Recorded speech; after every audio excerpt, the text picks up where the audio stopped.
আসসালামু আলাইকুম। সংবাদে আপনাদের সবাইকে স্বাগত জানাচ্ছি। আমি ফিরোজ তোহা। শুরুতেই সংবাদ শিরোনাম জানিয়ে দেব এই মুহূর্তে হাতে পাওয়া সর্বশেষ গুরুত্বপূর্ণ আপডেট বাংলা সংবাদ। শুরুতেই থাকছে মানবাধিকার লঙ্ঘন তদন্তে জাতিসংঘকে প্রধান উপদেষ্টার আনুষ্ঠানিক আমন্ত্রণ। ছাত্র জনতার আন্দোলন চলাকালে মানবাধিকার লঙ্ঘনের তদন্তে জাতিসংঘকে আনুষ্ঠানিক আমন্ত্রণ জানিয়েছেন অন্তর্বর্তী সরকারের প্রধান উপদেষ্টা ডক্টর মোহাম্মদ ইউনূস। এ বিষয়ে প্রধান উপদেষ্টার কাছ থেকে একটি আনুষ্ঠানিক আমন্ত্রণপত্র পেয়েছে জাতিসংঘের মানবাধিকার বিষয়ক হাই কমিশনার ফলকার তুর্ক। গত ১ জুলাই থেকে ১৫ আগস্ট পর্যন্ত ঘটনাগুলোকে তদন্তের জন্য জাতিসংঘকে অনুরোধ জানানো হয়েছে। এবারে জানাবো পুঞ্জীভূত ক্ষোভ থেকে মানুষ আওয়ামী লীগ নেতাদের ডিম ছুঁড়ে মারছে। মির্জা ফখরুল, বিএনপি ১৭ বছর ধরে ক্ষমতার বাইরে। এদিকে দলের ভারপ্রাপ্ত চেয়ারম্যান তারেক রহমান দণ্ডিত হয়ে ২০০৮ সাল থেকে লন্ডনে বসবাস করছেন। তার মা বিএনপির প্রধান খালেদা জিয়া সাজা পাওয়ার পর তাকে কারাগারে রাখা হয়। অসুস্থ হলে পরে বাসায় থাকার অনুমতি দেওয়া হলেও বিদেশে চিকিৎসার অনুমতি দেওয়া হয়নি। জানাবো কৃষক শ্রমিক জনতা লীগ সভাপতি বঙ্গবীর কাদের সিদ্দিকী বীরুত্তম বলেছেন, মৌলানা ভাসানী বঙ্গবন্ধু আর জনগণের আওয়ামী লীগ আর শেখ হাসিনার আওয়ামী লীগ এক আওয়ামী লীগ নয়। শুক্রবার দুপুরে গোপালগঞ্জের টুঙ্গিপাড়ায় জাতির পিতা বঙ্গবন্ধু শেখ মুজিবুর রহমানের সমাধিসৌধের সামনে দাঁড়িয়ে শ্রদ্ধা নিবেদনের পর সাংবাদিকদের প্রশ্নের জবাবে তিনি এসব কথা বলেন। এবারে থাকছে বন্যার্তদের ১০ কোটি টাকার সহায়তা দিল বিএনপি। বন্যার্তদের সহায়তার জন্য বিএনপি নগদ ২.৫ কোটি টাকা সহ ১০ কোটি টাকা ত্রাণ দিয়েছে বলে জানিয়েছেন দলটির স্থায়ী কমিটির সদস্য অধ্যাপক ডা এজিএম জাহিদ হোসেন। এবারে থাকছে গুম ব্যক্তিদের দ্রুত খুঁজে বের করবার আহ্বান জামায়াতের। গত আওয়ামী সরকারের আমলে গুম হওয়া ব্যক্তিদের ফিরিয়ে আনতে অন্তর্বর্তী সরকারের প্রতি আহ্বান জানিয়েছেন জামায়াত ইসলামের আমির শফিকুর রহমান। ৩০ আগস্ট আন্তর্জাতিক গুম দিবস উপলক্ষে গতকাল বৃহস্পতিবার এক বিবৃতিতে তিনি বলেন, জাতীয় ও আন্তর্জাতিক বিভিন্ন মানবাধিকার সংগঠন এজেন্সির তথ্য অনুযায়ী ক্ষমতাচ্যুত ফ্যাসিস্ট আওয়ামী সরকারের ১৫.৫ বছরের শাসন আমলে বিভিন্ন শ্রেণী পেশার ৭০০-র অধিক মানুষ গুম হয়েছেন। এবং সর্বশেষ জানাবো আন্তর্জাতিক সংবাদ। গাজায় কিছু সময় যুদ্ধ বন্ধ রাখতে ইসরায়েল সম্মত। ফিলিস্তিনের স্বাধীনতাকামী সংগঠন হামাস নিয়ন্ত্রিত গাজায় কিছু সময়ের জন্য ইসরায়েল যুদ্ধ বন্ধ রাখতে সম্মত হয়েছে। জাতিসংঘের বিশ্ব স্বাস্থ্য সংস্থা জানিয়েছে, গাজায় শিশুদের পোলিও টিকা দেওয়ার জন্য মানবিক কারণে যুদ্ধ বন্ধ রাখতে সম্মত হয়েছে ইসরায়েল। খবর বিবিসির। এতক্ষণ শিরোনাম শুনছিলেন, এবার বিস্তারিত। প্রিয় দর্শক, আপনি যদি এই চ্যানেলে নতুন হয়ে থাকেন, ভিডিওটি দেখতে দেখতে চ্যানেলটি সাবস্ক্রাইব করে আমাদের সঙ্গে থাকুন। আর এই ভিডিও সম্পর্কে আপনি আপনার মূল্যবান মতামতটি কমেন্ট বক্সে জানিয়ে দিন। আর হ্যাঁ প্রিয় দর্শক, জানিয়ে দিন ভিডিওটি কোথা থেকে দেখছেন। মানবাধিকার লঙ্ঘন তদন্তে জাতিসংঘের প্রধান উপদেষ্টার আনুষ্ঠানিক আমন্ত্রণ। ছাত্র জনতার আন্দোলন চলাকালে মানবাধিকার লঙ্ঘনের তদন্তে জাতিসংঘকে আনুষ্ঠানিক আমন্ত্রণ জানিয়েছেন অন্তর্বর্তী সরকারের প্রধান উপদেষ্টা ডক্টর মোহাম্মদ ইউনূস।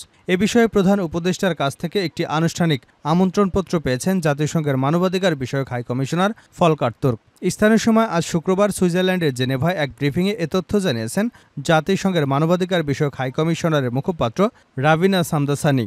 জাতিসংঘের মানবাধিকার বিষয়ক হাই কমিশনারের এই মুখপাত্র জানান, নিরপেক্ষ ও স্বাধীন সত্য অনুসন্ধান পরিচালনার জন্য প্রধান উপদেষ্টা ডক্টর মোহাম্মদ ইউনূসের কাছ থেকে একটি আনুষ্ঠানিক আমন্ত্রণপত্র পেয়েছেন ফলকার তুর্ক। গত ১ জুলাই ১৫ আগস্ট ঘটনাগুলোর তদন্তে জাতিসংঘকে অনুরোধ জানানো হয়। ন্যায় বিচার, জবাবদিহিতা, দীর্ঘমেয়াদী সংস্কারের জন্য আগামী সপ্তাহের কোনো সময় বাংলাদেশে জাতিসংঘের একটি ফ্যাক্ট ফাইন্ডিং দল আসার কথা রয়েছে। দলটিকে পূর্ণ সহযোগিতা করবার জন্য অন্তর্বর্তী সরকার এবং নিরাপত্তা বাহিনীর কাছ থেকে প্রতিশ্রুতি পেয়েছেন তারা। উল্লেখ্য, চলতি মাসের ২২ এবং ২৯ আগস্ট পর্যন্ত জাতিসংঘের একটি কারিগরি দল বাংলাদেশ সফর করে। অন্তর্বর্তী সরকার প্রধান বিচারপতি, পুলিশ এবং সশস্ত্র বাহিনীর ঊর্ধ্বতন কর্মকর্তা ছাড়াও আইনজীবী, সাংবাদিক, মানবাধিকার রক্ষায় নিয়োজিত ব্যক্তিবর্গ সহ রাজনৈতিক দলের প্রতিনিধি ও সংখ্যালঘু আদিবাসী সম্প্রদায় নেতৃবৃন্দের সঙ্গে বৈঠকও করেন তারা। পুঞ্জীভূত ক্ষোভ থেকে আওয়ামী লীগ নেতাদের ডিম ছুঁড়ে মারছে মির্জা ফখরুল। বিএনপি ১৭ বছর ধরে ক্ষমতার বাইরে।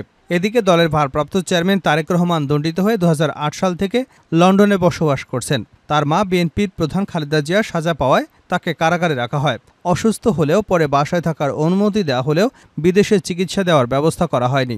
গত 5ই অগাস্ট শেখ হাসিনা সরকারের পতনের পর দেশের রাজনীতিতে আমূল পরিবর্তন আসে। ছাত্র জনতার অভ্যুত্থানে শেখ হাসিনা পালাতে বাধ্য হন। 8ই অগাস্ট মোহাম্মদ ইউনূসের নেতৃত্বে অন্তর্বর্তী সরকার গঠিত হয়। দেশের এই পরিবর্তনের মধ্যে বিএনপির মহাসচিব মির্জা ফখরুল ইসলাম আলমগীর গণমাধ্যমের সঙ্গে কথা বলেন।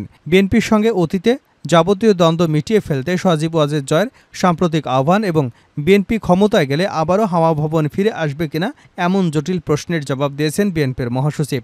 জয়ের আহ্বানের বিষয়ে মির্জা ফখরুল ইসলাম আলমগীর বলেন, বাংলাদেশ জাতীয়তাবাদী দল সবসময় গণতন্ত্রে বিশ্বাস করে।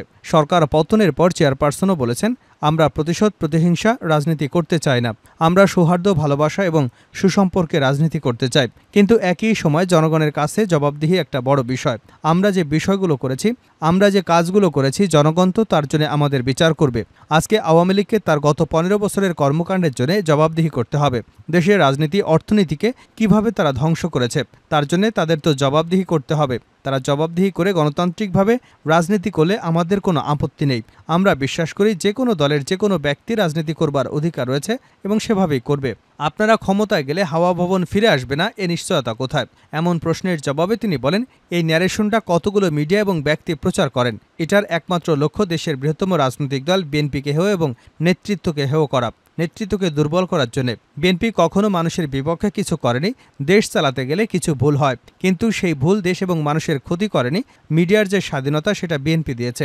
সংসদীয় গণতন্ত্র, মুক্তবাজার অর্থনীতি সেটি বিএনপি দিয়েছে। গত 15 বছরে আওয়ামী লীগ দেশকে ফোকলা করে দিয়েছে। সেই বিষয়কে গুরুত্ব না দিয়ে তখনকার হাওয়া ভবনের কথা বলেন। আয়নাঘরের সঙ্গে তাকে তুলনা করা হয়। হাওয়া ভবন একটা ব্যক্তিগত অফিস ছিল যা দেশের অর্থনীতি, রাজনীতির কোনো ক্ষতি করেনি। এ নিয়ে একটা প্রজেকশন করার চেষ্টা করা হয়। এটা একটা ষড়যন্ত্র, একটা দলকে হেয় করার জন্য, তার অর্জনকে খাটো করার জন্য। নির্বাচন হোক, তাহলেই জনগণ বেছে নেবে কোন দল ভালো, কোন দলটা ভালো না, কোন নেতা খারাপ, নির্বাচনই প্রমাণ করবে। কিন্তু চাপিয়ে দেওয়া, এটা করলে ভালো হবে, ওটা করলে ভালো হবে, সেটা নির্বাচনের মাধ্যমেই ঠিক হোক।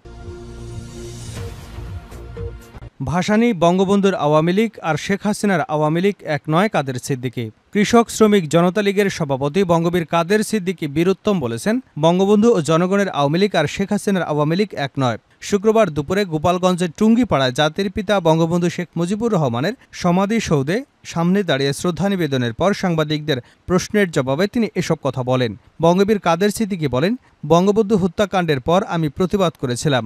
অন্য সবাই তখন ইঁদুরের গর্তে ছিল, কিন্তু জনগণের কাছ থেকে সম্মান পেলেও যাদের কাছ থেকে সম্মান পাওয়ার কথা ছিল তাদের কাছ থেকে সম্মান পায়নি। তিনি আরও বলেন, আমি বঙ্গবন্ধুর আদর্শের সৈনিক, যতদিন বেঁচে থাকব ততদিন বঙ্গবন্ধুর আদর্শ নিয়েই বেঁচে থাকব।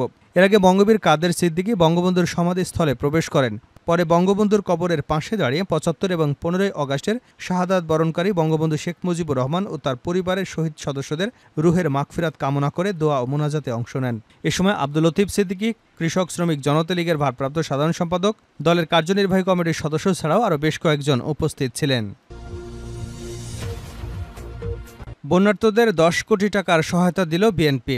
বন্যার্তদের সহায়তার জন্য বিএনপি নগদ 2.5 কোটি টাকা সহ 10 কোটি টাকার ত্রাণ দিয়েছে বলে জানিয়েছেন দলটির স্থায়ী কমিটির সদস্য অধ্যাপক ডাক্তার এজেডএম জাহিদ হোসেন। শুক্রবার সকালে রাজধানীর নয়াপল্টনে বিএনপির কেন্দ্রীয় কার্যালয়ের নিচে এক সংবাদ সম্মেলনে একথা জানান তিনি। এজেডএম জাহিদ হোসেন বলেন, বিএনপি ত্রাণ তহবিলে দলের নেতাকর্মী সহ সর্বস্তরের মানুষ ব্যাপক সাড়া দিয়েছে। গত 5 দিনে নগদ 2.5 কোটি টাকা সহ প্রায় 10 কোটি টাকার ত্রাণ সংগ্রহ করে সরবরাহ করা হয়েছে বন্যা কবলিত এলাকায়। তিনি আরও বলেন, বন্যার পানি ইতিমধ্যেই কমতে শুরু করেছে, ফলে এসব এলাকায় রোগবালাই বেড়ে যাবে। সেজন্য আমাদের চিকিৎসকগণ এবং বিভিন্ন ওষুধ কোম্পানিগুলো ওইসব এলাকায় ঔষধ বিতরণের কার্যক্রম শুরু করেছেন। বিএনপির স্থায়ী কমিটির সদস্য বলেন, দক্ষিণ পূর্বাঞ্চলে বন্যায় উপদ্রব, মানুষের সাহায্যার্থে শুকনো খাবার, শিশুদের কাপড়, মানুষের ব্যবহৃত কাপড়, মোমবাতি, দিয়াশলাই, বিশুদ্ধ পানি দেশের সর্বস্তরের জনগণ সরবরাহ অব্যাহত রেখেছে। রিকশা চালক, স্কুল কলেজের শিক্ষার্থী, মাদ্রাসার শিক্ষার্থী সহ সর্বস্তরের মানুষ বিএনপি ত্রাণ তহবিলে সহায়তা দিচ্ছে। শেষ করছি আন্তর্জাতিক সংবাদ দিয়ে। গাজায় কিছু সময় যুদ্ধ বন্ধ রাখতে সম্মত ইসরায়েল। ফিলিস্তিনি স্বাধীনতাকামী সংগঠন হামাস নিয়ন্ত্রিত গাজার কিছু সময়ের জন্য ফিলিস্তিনের স্বাধীনতাকামী সংগঠন হামাস নিয়ন্ত্রিত গাজায় কিছু সময়ের জন্য ইসরায়েল যুদ্ধ বন্ধ করতে সম্মত হয়েছে। জাতিসংঘের বিশ্ব স্বাস্থ্য সংস্থা জানিয়েছে, গাজায় শিশুদের পোলিও টিকা দেওয়ার জন্য মানবিক কারণে যুদ্ধ বন্ধ রাখতে সম্মত হয়েছে ইসরায়েল। খবর বিবিসির। ফিলিস্তিনের WHOর প্রতিনিধি রিক পিপারকন বলেছেন, পহেলা সেপ্টেম্বর থেকে গাজায় এই পোলিও টিকাদান কর্মসূচি শুরু হবে। এর মূল লক্ষ্য গাজার প্রায় 6,40,000 শিশুকে টিকাদান করা।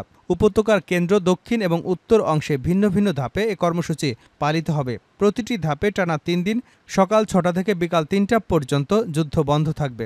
গাজার প্রথম পোলিও আক্রান্ত ব্যক্তি 25 বছর ধরে এ রোগে ভুগছেন। তার সংস্পর্শে আসার পর 10 মাস বয়সী এক শিশু আংশিকভাবে পক্ষাঘাতগ্রস্ত হয়।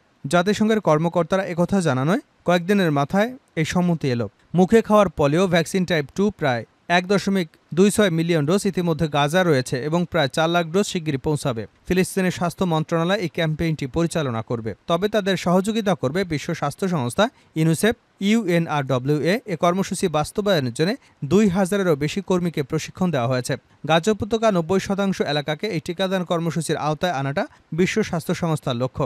এর উদ্দেশ্যে অতি সত্বর গাজায় এই ভাইরাসের সংক্রমণ বন্ধ করা। এই লক্ষ্যমাত্রা অর্জনের জন্য যদিও আরও একদিন প্রয়োজন, সেক্ষেত্রে যুদ্ধবিরতি আরও একদিনের জন্য চলবে। চুক্তিতে এটিও উল্লেখ রয়েছে।